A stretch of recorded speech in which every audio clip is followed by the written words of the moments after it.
Assalamualaikum, selamat pagi.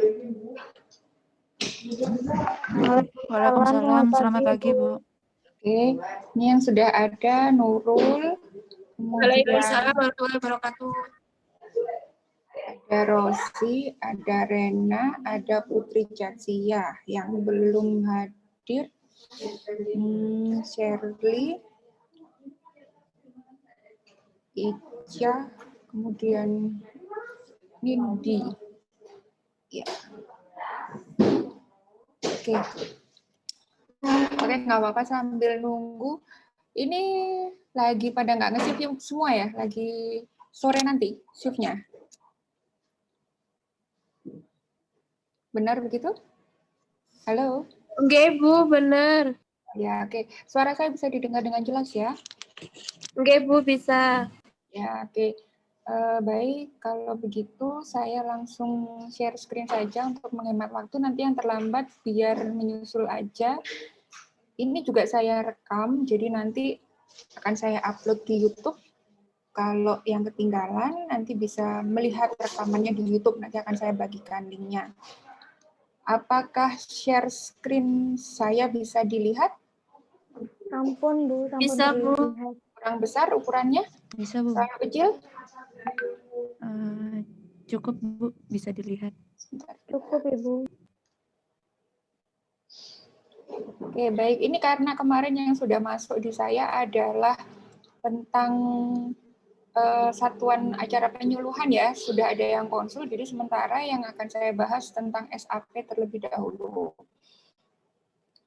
Sebentar.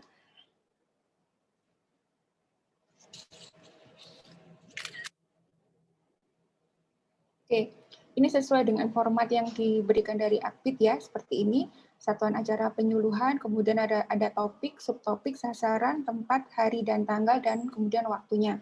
Nah, ini untuk topik yang dikonsulkan kepada saya kemarin adalah tentang senam hamil. Subtopiknya adalah manfaat senam hamil. Nah, ini yang perlu saya koreksi adalah kalau memang ini SAP-nya adalah penyuluhan tentang senam hamil, maka senam hamil adalah terletak di subtopik, bukan di topik. Ya, jadi subtopiknya adalah senam hamil. Ini koreksinya. Nah, kemudian apa topiknya? Berarti topiknya adalah sesuatu yang harus ruang lingkupnya lebih besar dari senam hamil. Apa? Senam hamil itu masuk dalam apa? Senam hamil di sini boleh topiknya dituliskan adalah teknik mengurangi ketidaknyamanan keluhan selama kehamilan misalnya ya. Mengurangi keluhan selama kehamilan itu kan banyak cara ya, selain senam hamil boleh dengan pijat refleksi, boleh dengan teknik-teknik yang lain, salah satunya kan senam hamil. Jadi topik adalah sesuatu yang lebih luas, subtopiknya sesuatu yang lebih sempit. Maka kalau kalian melakukan penyuluhan itu pada saat senam hamil letaknya di subtopik, bukan pada topik. Dari sini dulu, sudah jelas? Bisa? Paham? Paham, Bu, Bu. Oke, baik. Saya lanjutkan. Untuk sasarannya, trimester 2 dan trimester 3, tempatnya sesuai di mana lokasinya, ini waktunya. Nah, untuk waktu, sebenarnya yang benar ya, harusnya SAP ini dan brosurnya juga, itu harusnya dikonsulkan sebelum penyuluhannya dilaksanakan. Jadi harapannya apa-apa yang saya revisi itu bisa diterapkan langsung kepada klien pada saat penyuluhan. Jadi tidak hanya kalau ini kan kemarin karena memang mendadak dan membuat SAP-nya mengumpulkan kepada saya akhirnya setelah selesai penyuluhan, sehingga revisinya ini akhirnya tidak bisa diterapkan kepada klien, eman-eman sebenarnya, hanya untuk melengkapi penugasan laporannya saja. Kalau bisa diupayakan ini dikonsulkannya sebelum penyuluhannya dilaksanakan, sehingga revisi yang saya sampaikan harapannya bisa diterapkan pada saat penyuluhan realnya dilakukan. Oke, waktunya pukul 7 pagi, kemudian ada tujuan umum. Setelah mendapatkan penyuluhan, diharapkan para ibu hamil mengetahui tentang manfaat senam hamil dan memahami gerakan yang dipraktekkan dan dilakukan sehingga manfaat senam hamil dapat benar-benar dirasakan bagi ibu.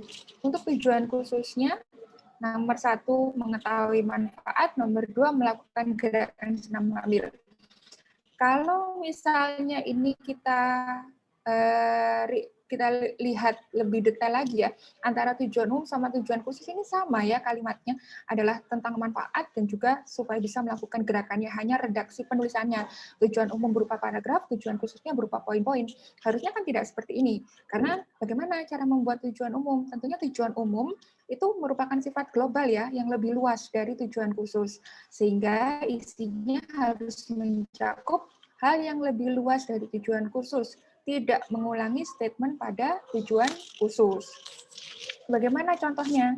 Mungkin kalau pada tujuan umum ini, contohnya adalah diharapkan nanti ibu termotivasi untuk melakukan senam hamil secara rutin. Jadi ibunya merasa tertarik, merasa berminat sekali, nanti bisa melakukan senam hamil secara rutin. Nah, itu tujuan umumnya. Tujuan khususnya apa? Ibunya nanti harapannya mengetahui manfaat, kemudian dapat melakukan gerakannya.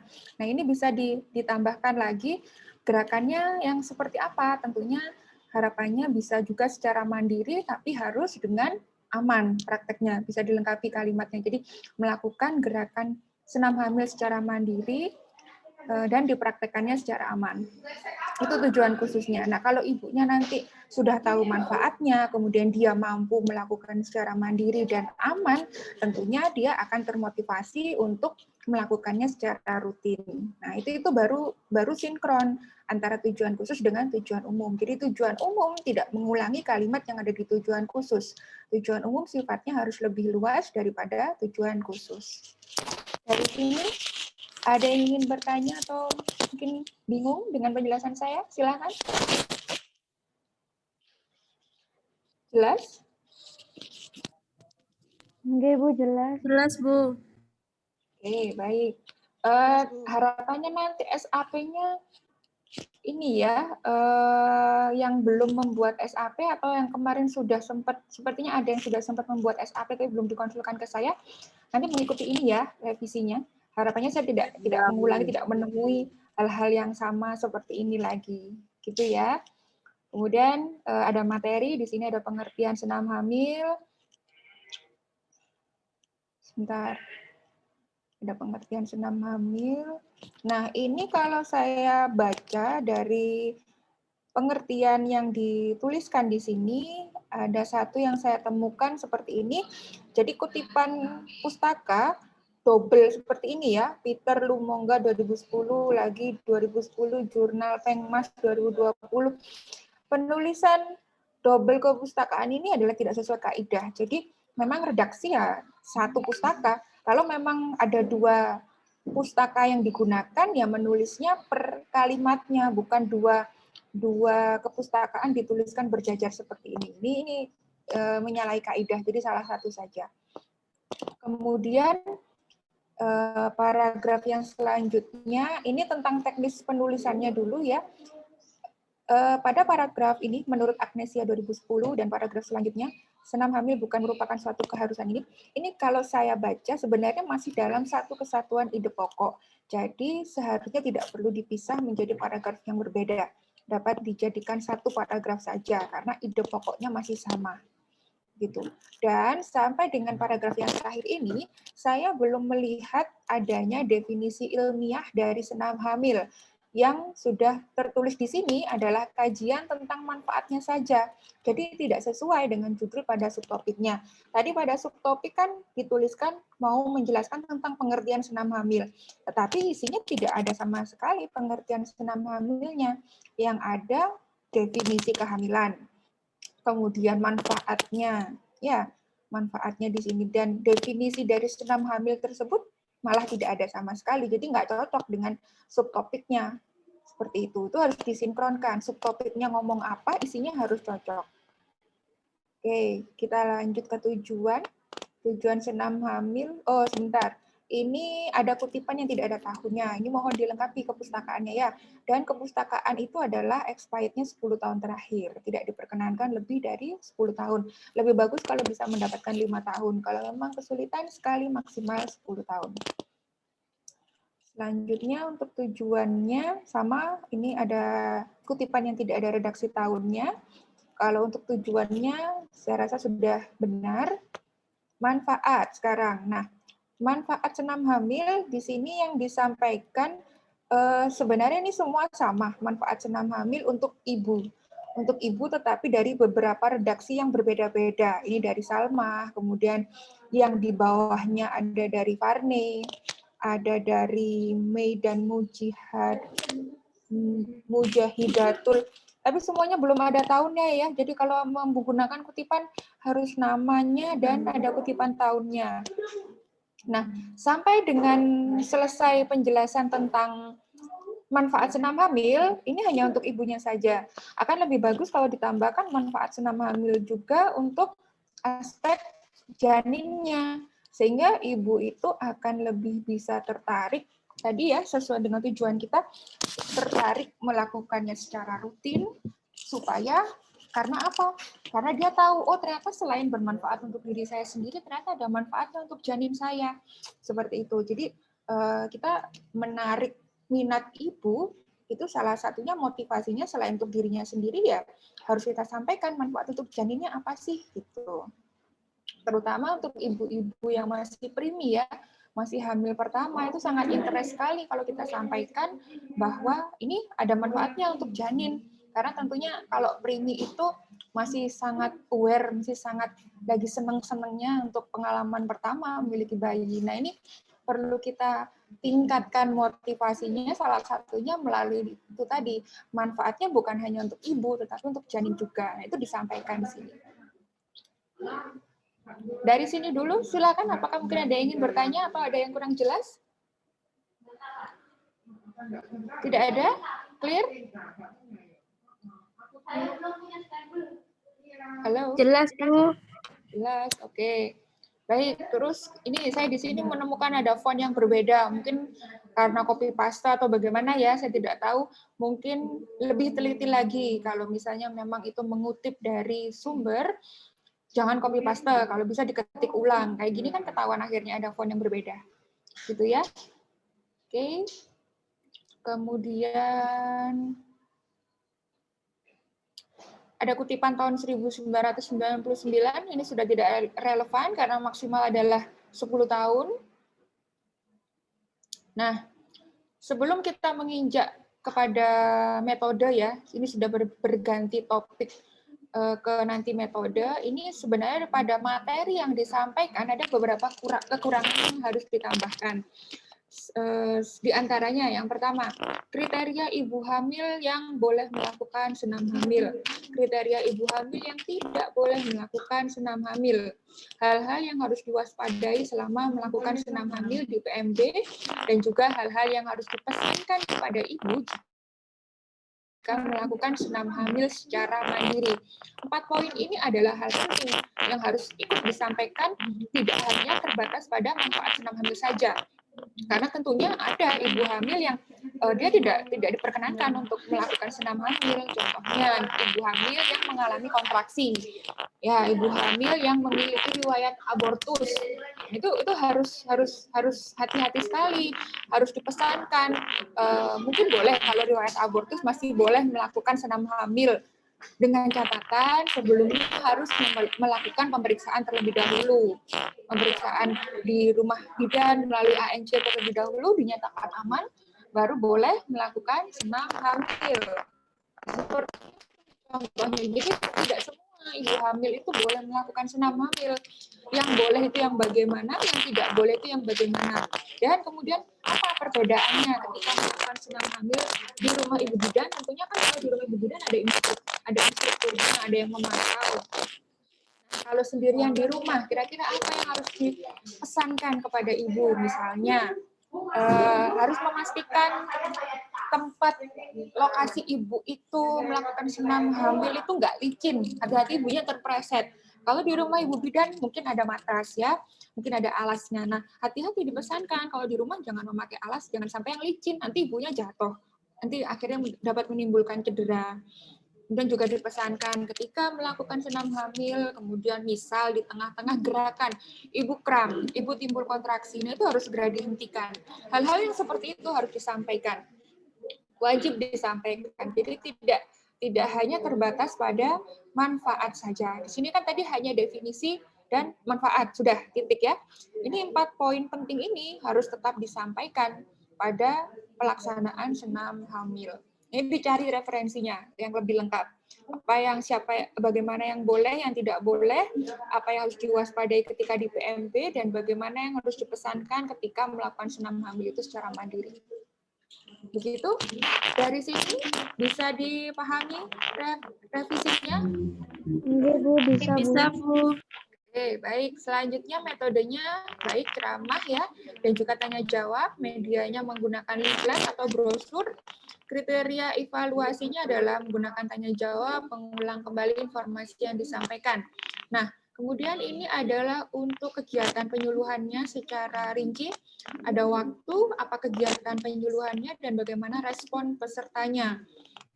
Yang perlu saya revisi di sini adalah, jadi nanti menyesuaikan ya, kalau kegiatan penyuluhannya tadi pada materi adalah tentang pengertian, tentang tujuan, tentang manfaat.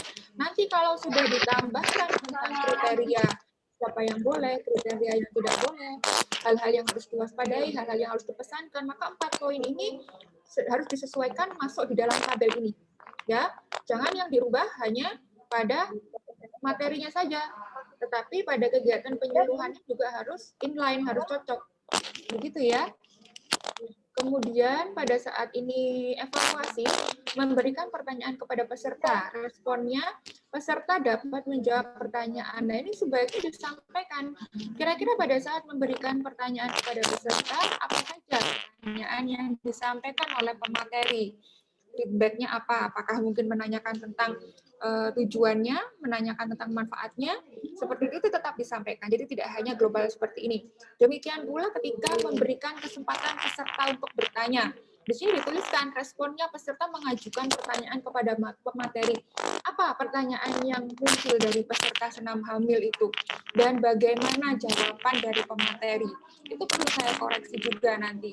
Kira-kira apakah jawabannya sudah tepat atau ada yang perlu saya revisi, perlu saya luruskan, supaya nanti next kalau mengadakan penyuluhan tentang senam hamil, kalau ada pertanyaan yang serupa, tidak mengulangi kesalahan yang sama. Jadi saya di sini perlu mengkoreksi itu. Begitu ya, jadi untuk evaluasi ini jangan lupa, pada saat pemateri memberikan evaluasi, maka bidan ini bertanya apa saja kepada klien, dan demikian pula ketika ada klien yang bertanya kepada ibu bidan, sebaiknya dicatat dan di sini dicantumkan pada laporan apa pertanyaan yang diajukan oleh klien, oleh ibu hamil, dan bidan menjawabnya bagaimana.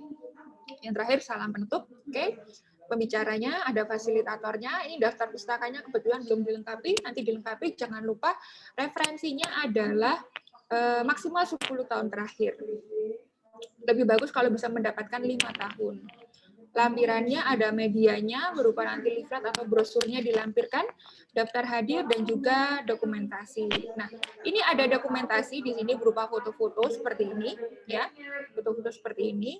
Koreksi dari saya adalah dokumentasi sebaiknya diberikan judul kecil di bawah pada masing-masing foto.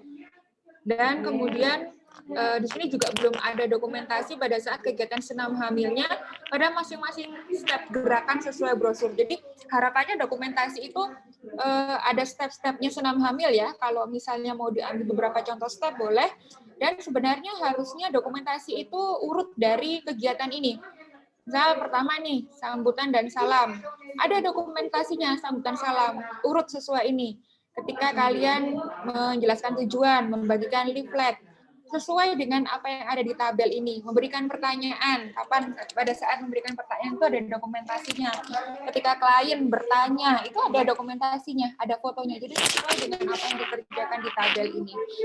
Dan itu diberi judul, jadi tidak hanya kosongan seperti ini apa?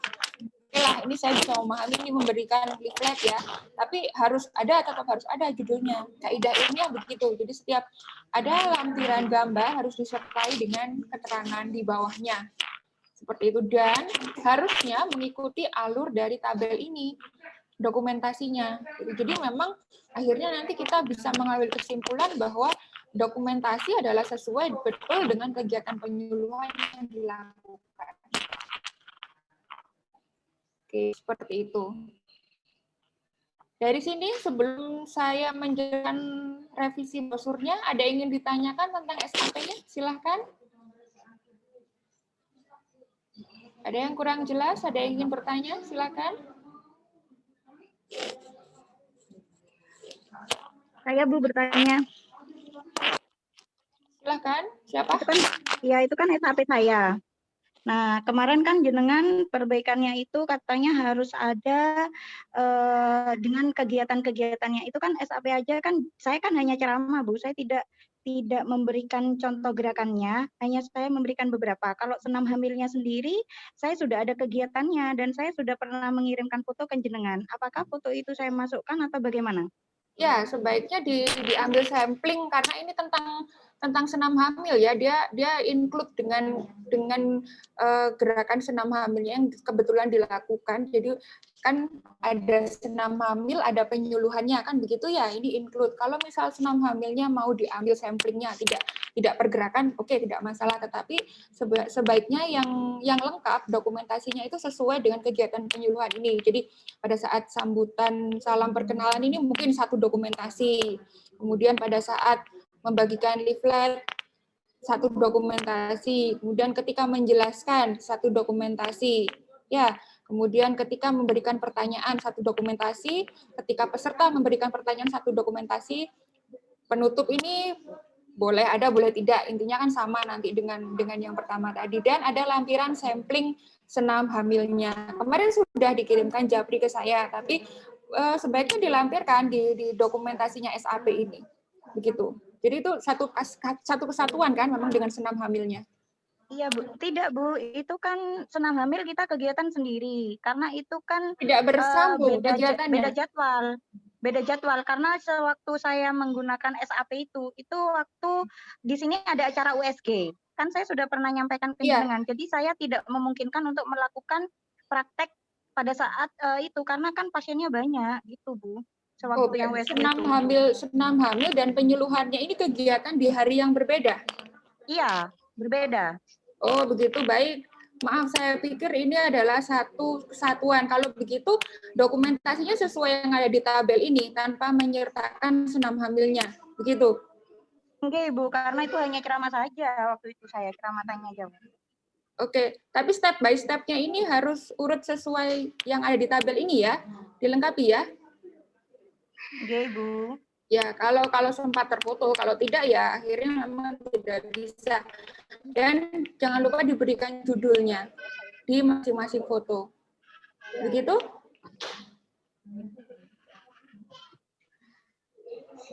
Ada yang ingin disampaikan lagi dari yang lain? Mungkin yang sudah membuat SAP atau yang berencana mengadakan penyuluhan, silakan. Saya, Bu. Ya, silakan.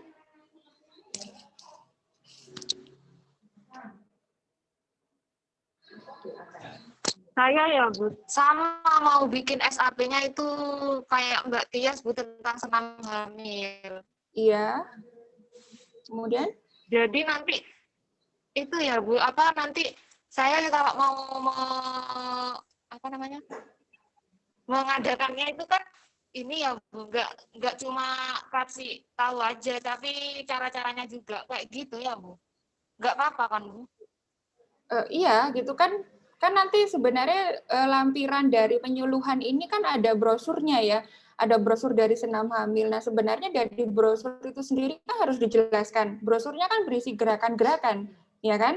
Gitu. Kalaupun misalnya tidak mengadakan senam hamil yang betul-betul seperti instruksional, kamu menjadi instrukturnya, terus ibunya diberi matras, ibunya melakukan, walaupun tidak seperti itu, misal hanya mencontohkan gerakan-gerakannya, ya it's okay, itu tidak masalah, dan itu perlu didokumentasikan. Gitu. Begitu yang dimaksud? Menjelaskan tentang gerakannya? Iya, dan itu nanti disesuaikan dengan ini, kegiatan penyuluhannya. Kalau memang kamu melakukan contoh gerakannya itu seperti apa dicontohkan kepada klien, ya silahkan dituliskan di sini, di tabel ini. Nanti dokumentasi akan mengikuti dari apa yang dijelaskan di tabel ini. Gitu ya? Nggih. Ada lagi? Silakan.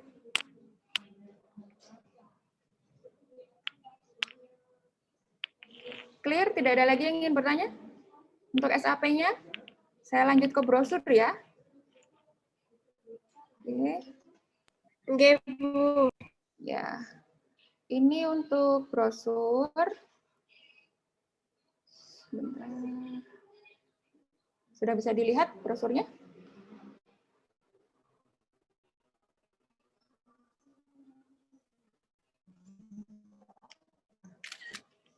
Oke, jadi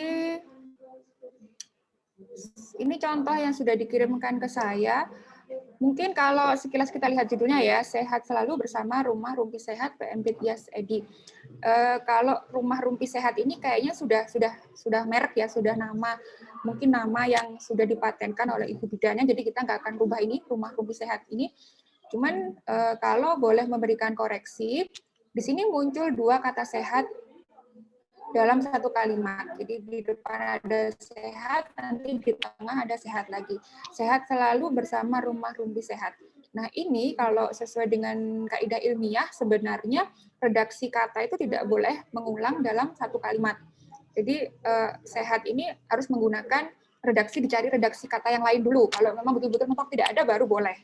Bukan berarti tidak boleh sama sekali sih, tapi kalau masih bisa dicarikan redaksi kata yang lain, sebaiknya menggunakan kata yang lain, misalnya bugar, ya bugar selalu, atau yang lain lah, cantik selama kehamilan bersama Rumah Rumpi Sehat, boleh kan seperti itu ya?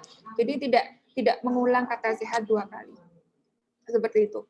Kemudian, nah ini untuk yang ditampilkan di sini adalah manfaatnya sesuai dengan tadi, karena di teorinya hanya mencantumkan manfaat. Maka yang di brosur ya memang hanya manfaat, tapi alangkah lebih baiknya hal-hal yang penting yang tidak boleh dilupakan dari senam hamil, seperti yang saya sampaikan tadi, siapa yang boleh senam hamil, waspada siapa yang tidak boleh melakukan senam hamil, kemudian bagaimana kalau melakukan senam hamil mandiri di rumah, apa yang harus diawasi, apa yang harus dipesankan, diingatkan kepada ibu supaya tetap aman. Jangan sampai kita mengajarkan ibu senam hamil, kemudian dia melakukan sendiri di rumah, timbul cedera, timbul trauma, akibat kita tidak mengingatkan hal-hal yang penting tadi. Nah, itu akan menjadi sebuah kelalaian yang kita sebagai tenaga kesehatan ikut andil karena kesalahan kita, lupa tidak menyampaikan kepada ibu. Begitu, saya rasa sebenarnya mungkin semua ibu bidan yang membuka praktek senam hamil menyampaikan hal ini, pasti menyampaikan apa yang kalau di rumah harus hati-hati bagaimana, cuman mungkin terlupa tidak dimasukkan ke dalam SAP dan brosur. Nah itu sayang sekali kalau ibunya nanti brosur ini dibawa ke rumah, harapannya ibu menjadi lebih ingat karena tertulis di dalam brosur.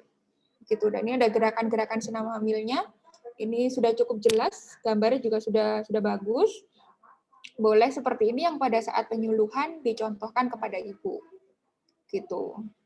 Nah, ini untuk bagian bawahnya ya, Akademi Kebidanan Jember ini sebenarnya sudah tidak perlu dituliskan lagi karena di atas kan tadi sudah ada logonya Akbid Jember. Ini akan lebih bagus kalau di bagian bawah itu justru dituliskan tentang ini akun sosmed FB, IG, YouTube-nya Akbid Jember beserta nama akunnya di bagian bawah sini ya. Kemudian nama penulisan mahasiswi bisa agak lebih kecil, jadi tidak sama besar dengan judul. Ini biasanya seperti itu. Akan lebih kecil penulisan nama mahasiswanya. Terus Akademi Kebidanan Jember tidak usah ditulis lagi. Akan lebih bagus kalau digunakan untuk menulis akun sosmednya Akbid Jember.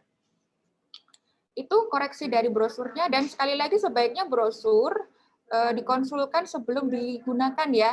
Sebelum digunakan. Jadi harapannya revisinya ini bisa betul-betul terpakai, bukan hanya revisi untuk pemenuhan laporan. Tapi karena memang kemarin situasinya mendadak dan sudah terlanjur dikerjakan, eman-eman kalau tidak diambil target, oke lah, masih bisa diambil sebagai target. Tapi harapannya bagi yang belum terlanjur, kalau bisa brosur SAP dikonsulkan sebelum dilaksanakan supaya revisinya bisa dikerjakan secara real.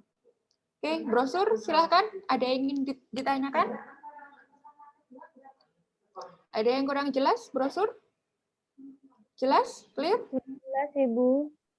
Oke, baik. Kemudian Ada beberapa yang ingin saya konfirmasi lagi. Ini terkait untuk pelaporan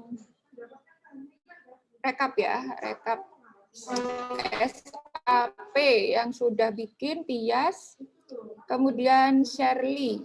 Ya, benar ya? Ada Shirley di sini? Ada nggak? Sebentar. Oh, ada. Shirley, SAP-nya sudah...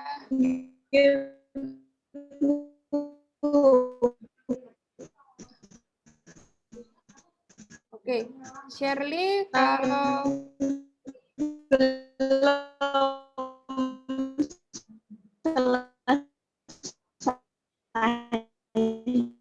Suaranya putus-putus ya, Shirley? Oke, mungkin di sini yang sudah tercatat mau bikin SAP, Shirley, mungkin next bisa diperbaiki sesuai dengan revisi saya. Bagi yang belum terlanjur, harapannya mengikuti ya apa yang sudah saya sampaikan tadi. Begitu. Kemudian untuk LP yang lain, ini ANC sudah banyak beberapa yang dapat, ada Dindi, ada Nurul, ada Putri Jatsia, ada Rena, ada Tias gitu ya. Mungkin bisa selain Tias dulu lah, SAP kita sudah bahas punyanya Tias. Harapan saya ini dari 4 ini, Nindi, Nurul Hidayah, Putri, atau Rena, ada salah satu yang mengirimkan LPANC-nya supaya saya juga bisa membahas seperti ini tadi. Bapak kalau misalnya itu masih proses konsul, tidak masalah. Yang penting saya bisa memberikan masukan, bisa memberikan arahan juga untuk nanti supaya revisinya biar sekalian satu kali jalan gitu, tidak mengulangi kesalahan yang sama gitu. Untuk INC-nya juga begitu, ada Nindi, ada Putri, ada Rena, ada Rosi, ada Shirley, ada Siti Nurhalisa, ada Tias ya. Boleh salah satu minta tolong bisa mengirimkan LP-nya kepada saya. Kembali untuk tujuan bisa untuk bahan koreksi bersama supaya saya bisa mengadakan bimbingan seperti ini. Untuk PNC-nya ada Rena, ada Rosi. Untuk Neo-nya kebetulan Shirley aja sih ini. Nah ini nih, semoga kalau misalnya bisa mencicil membuat LP-nya, harapannya saya bisa menyelenggarakan bimbingan seperti ini. Begitu? Ada yang ingin ditanyakan? Ada yang ingin dikonfirmasi? Silakan. Alhamdulillah. Semakin sehat. Ada yang ingin menyampaikan kendala juga boleh, silakan. Tidak, Ibu, insya Allah untuk kendala tidak ada. Tidak ada, baik. Semangat ya, ini masih punya waktu. Sekarang Selasa, Rabu, Kamis, Jumat, Sabtu, masih ada waktu 4 hari. Semoga kemarin rekap target apa-apa yang kurang bisa terpenuhi ya. Kalaupun ada beberapa yang terpaksa tidak tercapai di BKK 2, tidak terlalu banyak. Supaya bebannya juga tidak gendol di belakang. Begitu? Oke, Bu. Ya, baik. Kalau sudah tidak ada yang ditanyakan, mungkin bisa saya akhiri di sini. Nanti ini ada rekamannya, nanti akan saya share di grup juga rekamannya. Kalau yang tadi ketinggalan, kendala koneksi atau tidak bisa join, nanti bisa melihat lagi apa-apa yang harus direvisi. Gitu ya. Terima kasih untuk partisipasinya dalam bimbingan pagi hari ini. Semoga semuanya diberikan kelancaran, diberikan kesehatan. Sampaikan salam saya untuk ibu-ibu bidan di tempat praktek masing-masing.